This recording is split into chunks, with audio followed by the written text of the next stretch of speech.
Hey guys, welcome back to the Palette Cleanser Shawl Knit With Me series. This is the last video for this series. So I think where we last left off, I was at the point of, turn this around so you can see better. I'd finished this last contrast colour section and I was about to start this final border section. Now, because we don't have another transition here, because we're going back to just knitting with our main colour, you just knit your last contrast color section until you have no more yarn or until you get to a point where you want to stop. Now, I did leave a little nugget of yarn left. I could have probably done one more repeat, but I wanted to have a little nugget left of each of these for scrappy projects that I do, but that is not necessary. The whole point of this shawl is so that you can use up as much of your yarn as you want. And I've knit this last bottom section for as deep as I think I can get away with. I have this much yarn left, which I think should be enough to finish off the bind off, because I'm going to be doing an I-cord bind off, which uses a fair amount of yarn, definitely more than you would use for a traditional bind off. So I have about 14, almost 15 grams of yarn of my main color left for my bind off, and I would always recommend that you have around 10 to 15 grams left over, especially if you're using a heavier weight of yarn like a DK or worsted weight. You could probably get away with a bit less if you're using a fingering weight to knit this pattern. So if it's fingering weight, I would say around 10 grams is good, and if it's anything heavier, 10 to 15 grams is better, just to be safe. Like I said, with the bind off, it's one of those things where you really don't want to be running out. Alternatively, you can just go for a completely different color for your bind off as well, and then yeah, anyway, so I'm actually now at 459 stitches. Oh, almost lost some stitches here.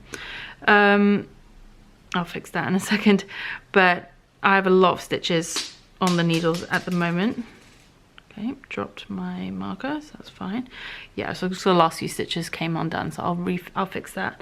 And that's what I mean, like I have so many stitches right now, it's virtually impossible to get them all on the cable comfortably anymore. So yeah, I'm gonna finish off those last few stitches and then we're gonna get started with the I-cord bind off. I'm just gonna be using the needles that I have here, but another option that you can do, especially if this is a bit uncomfortable, is you can just leave that needle hanging out. Sorry, hit the tripod there. Leave that needle hanging out and just get a second needle the same size as the one that you're using for your knitting. So you can just get an extra needle, even if it's an interchangeable one. You only need the needle end for doing the I-cord bind off, but I don't have that, so I'm gonna make it work. Okay, so to start the I-cord bind off, we're going to start by casting on 2 stitches. So you can cast on however you'd like. I prefer like a cabled cast on or a knitted on cast on. So for a cabled cast on, you go through the gap between the stitches, wrap the yarn around, pull that loop through, and then pop it onto your left needle. So you've created 1 stitch, and then you want to do it a second time as well. And then for a knitted cast on, I'll show you that as well. For a knitted cast on, you essentially knit the first stitch, pull the loop through, don't drop the stitch from your left needle, and then just pop that loop onto the left needle. So they're very similar, so you can choose which one you want to do. I just did one of each. So you just want to cast on 2 stitches, and then this is going to be our bind off repeat for an I-cord bind off. If you've never done it before, you're going to knit 2, and then you're going to knit 2 stitches through the back loop together. So knit 2 together through the back loop. So you poke your right needle through the next 2 stitches through the back like this, wrap the yarn around, pull it through. Okay, so now you have 3 stitches on your right needle. One's been bound off because you've used 4 stitches to do this. Then you're just going to slip those stitches back to the left needle, and again you're going to knit the first 2 stitches and then knit the next 2 through the back loop. Okay, you're going to just repeat that and slip those stitches back over. And then because the yarn is coming from that 3rd stitch, when you start knitting from the front again, it kind of pulls it all together into like a little tube. So this is how you're going to get your I-cord. It's going to be a 3-stitch I-cord all along the bottom edge of your work. So I'll show you that a couple more times. So you just knit two through the back loop, slip those stitches back over. You can do it one at a time. I find it easier to just poke my needle through all those stitches at once and slip it over. And there again, it's coming from the back, so just going to knit the first two and then knit two through the back loop. Okay, and try not to make these stitches too tight. Try to leave these stitches a little bit loose. If you find it easier, you can always go up a needle size for the right hand needle for this one, for the bind off, just to try and keep those stitches a bit looser. It just helps to prevent the bind off being too tight at the end of the day. Okay, so I've done this a few times now, and you can start to see that edge forming there, sort of like a tube. Okay, and you can do this bind off either on a right side or a wrong side row. If it's the same color as the yarn you've used in the rest of your shawl, it won't matter if it's done on the right or wrong side. If you are deciding to do this with a contrast color, I suggest you knit the right side row with your contrast color first, and then do the I-cord bind off on the wrong side of the work. That will stop any sort of weird color blips showing up or anything in your I-cord bind off, and it'll give you a neater finish. But if you're doing it in just the same color as you've knit this last section in, it won't matter. Visually, it will be the same from the front or the back. Okay. All right, so I'm going to whiz through more of this, and then I'll stop a little bit later and check in and show you how it looks as we get close to finishing it.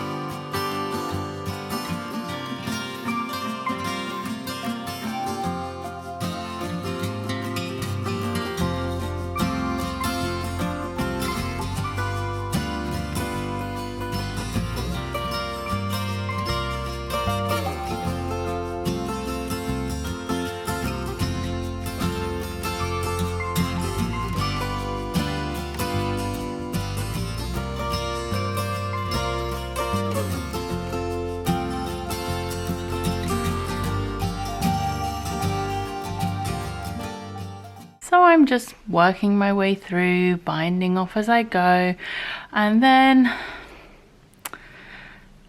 I ran out of yarn. Yeah, I lost at Yarn Chicken. So I said that I'd had about 15 grams left, so not enough as it turns out. I should have left closer to 20 grams.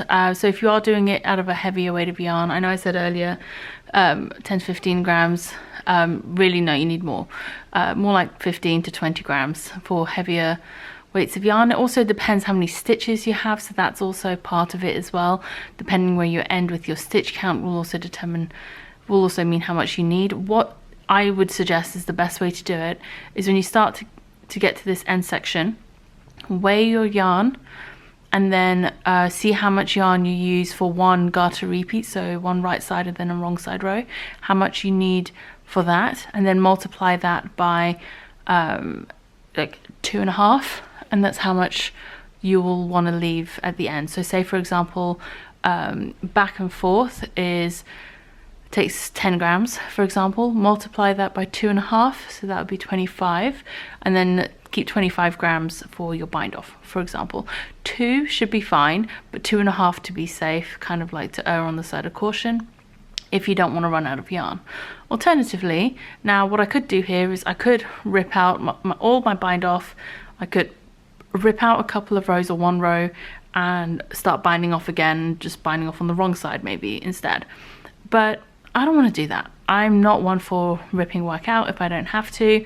Ultimately, these tail ends of a shawl kind of get hidden underneath everything else when you wear it, and you won't really notice it anyway. So I'm going to do, I've actually done this a few times before when I'm knitting shawls and other things as well, and when this happens is I'm just going to grab one of my other contrast color yarns that I have plenty left of, and I'm just going to bind off the rest in this red.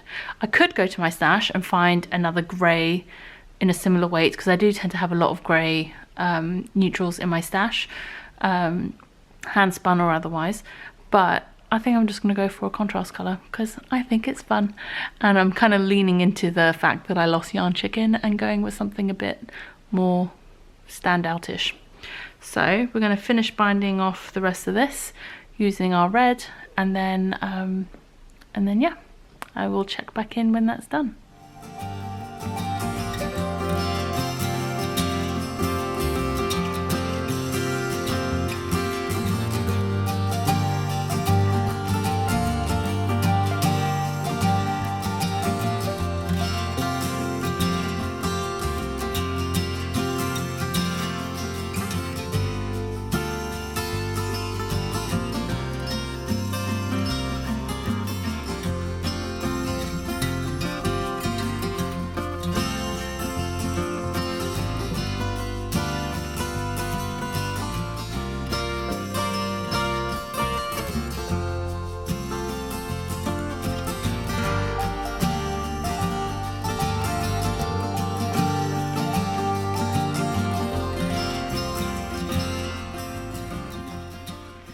So actually this works out quite well with it being a contrast colour.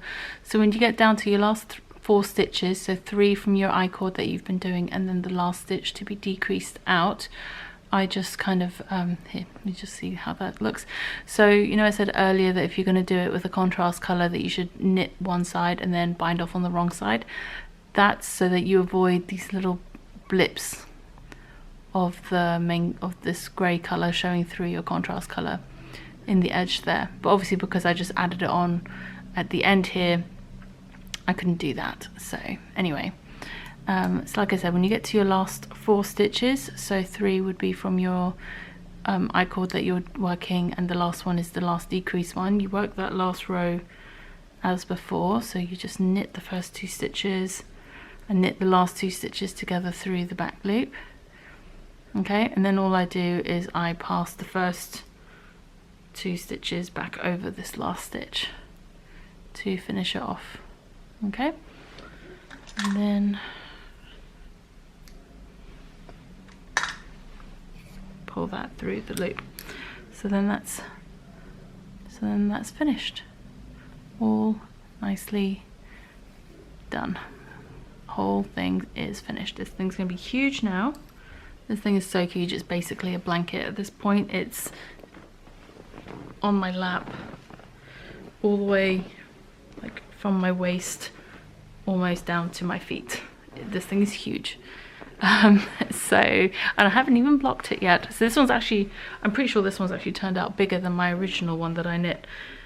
But anyway, so yes, that's how I finish it off. So what I'm going to do now is I'm just going to sit here and weave in all of my ends. I personally like weaving my ends before blocking, but I tend to weave in, I don't pull the yarn super tight when I weave in my ends anyway, so and I will trim them, but then I always leave like a 1/2 inch of the tail sticking out. That way once it's been blocked, it will kind of get buried into the fabric, and yeah, or I can always go back and trim it down again later after it's been blocked. I like to leave my ends a little bit visible, just so if I need to go back and make any changes, I can later. So yeah, this is the wrong side. And yeah, so I'll be back once I have woven in these ends to go block it.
Okay, so that's the shawl laid out flat to dry, blocking away. This thing is huge. My blocking mats are 3 foot by 3 foot, so, or about 1 meter square. So yeah, very big. Both the edges go off the sides of the mat, and it's even longer than the mat is deep, so pretty big shawl. Normally I would pin the corners at the very least, the 3 main points, and along the top edge to keep it straight, but quite frankly this thing is so big I'm just going to let it block under its own weight and leave it be. So that's it for this series. Thank you so much for joining me. I hope you enjoy knitting this shawl. Honestly, blocking it is not really all that complicated at all. You just want to soak it in some warm tap water. You can use some wool wash if you want, you don't have to. I've also in the past used things like conditioner, but like just normal hair conditioner, but you would have to rinse that out, whereas with wool wash you typically don't, although I guess it depends on the kind of wool wash that you get. And then as you saw, I sort of squeezed out all the water. Don't like twist the knitting, just squeeze it with your hands as much as you can, and try not to let it like hang when it's that wet, because it can really stretch out the stitches. Then just lay it out on a towel. You saw how I did that, like really roughly, just make sure everything's on a towel, part of the towel. My towel's a bit small for the size of the shawl, but that's what I had. And then roll it up and squeeze out any more extra moisture that you can get out of it. The towel got a lot of moisture out, it's like soaking wet up there, drying. And then I just laid it out and shaped it the way I want it to be, and like moved it around, and now we just wait for it to dry. Alright, so like I said, thank you so much for joining me for this little series. I hope you enjoyed it, and I look forward to seeing your shawls. If you do knit them, please let me know. Please tag me on Instagram if you share them there. I'm Knitting Expat on Instagram, so feel free to tag me there. Also, you can go ahead and share it in my Ravelry group. If I don't have a thread open, I'll try and remember to open a thread for it. Otherwise, feel free to create a thread and post it on there as well, if that's the only place you use. Otherwise, you can also email me if you'd like. Everything will be linked below this video as well. Anyway, thank you so much everyone. I hope you enjoy it, and I will see you guys again soon. Bye.